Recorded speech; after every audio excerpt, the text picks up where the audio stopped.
एक व्यापारी व्यापार करने के लिए एक शहर से दूसरे शहर में जाता था। बीच में रेगिस्तान का कुछ इलाका पड़ता था।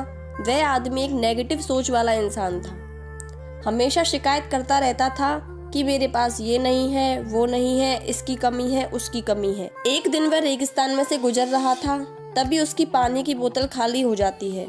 उसे बड़ी जोर की प्यास लगती है, लेकिन रेगिस्तान में पानी ना मिलने की वजह से उसे बहुत गुस्सा आता है और बोलता है कि कितनी खराब जगह है, ना कोई पेड़, ना पानी, रास्ता भी लंबा है, रेगिस्तान पार करना पड़ता है। तभी आसमान की तरफ देख करके कहता है कि हे भगवान, ये कैसी जगह बना दी है आपने। अगर मेरे पास में बहुत सारा पानी होता, बहुत सारे संसाधन होते, तो इस जगह पर हरियाली कर देता, बहुत सारे पेड़ लगा देता। वह आदमी ऊपर देखकर ये सब बातें कह रहा होता है और ऐसा लग रहा था कि जैसे ऊपर वाले से जवाब की प्रतीक्षा कर रहा हो कि भगवान कुछ कह दे।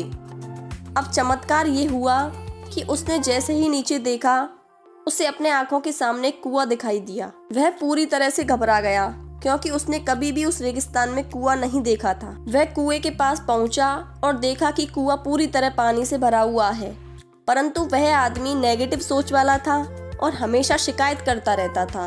और फिर से आसमान की तरफ देखते हुए बोला, भगवान, पानी से भरा हुआ कुआं तो दे दिया, लेकिन पानी निकालूंगा कैसे? तो इस बार जब वह नीचे देखा तो फिर से चमत्कार हुआ।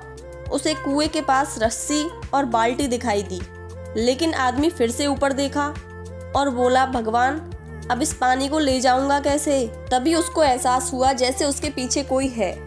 वह पीछे मुड़कर देखा तो एक ऊंट खड़ा हुआ होता है। वह पूरी तरह से घबरा गया, सोचने लगा कि ये तो सच में होने लग रहा है। मैंने बातों बातों में कह तो दिया, अब मुझे यहाँ हरियाली करनी पड़ेगी और पेड़ लगाने की जिम्मेदारी लेनी पड़ेगी। आदमी को पानी से भरा हुआ कुआं मिल गया, बाल्टी और रस्सी मिल गई, पानी को ले जाने के लिए ऊंट भी मिल गया, सब कुछ मिल गया। अब वह आदमी सोच रहा था कि ये मैं बातों बातों में क्या बोल गया, ये तो गड़बड़ हो गई। अब वह तेजी से दौड़कर भागने लगा।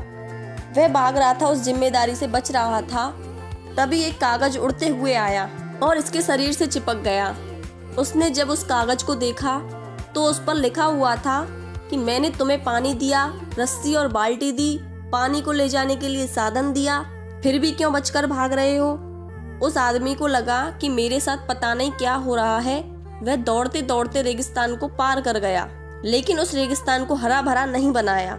यह कहानी हमें सिखाती है कि हम में से बहुत सारे लोग ये कहते हैं कि बड़े स्कूल में पढ़ लिया होता या बड़े कॉलेज में चला गया होता तो ये कर लेता, अगर मेरे पास बहुत सारा पैसा होता तो ये कर लेता, मेरा बॉस मेरा साथ नहीं देता, नहीं तो मैं पता नहीं क्या कर देता।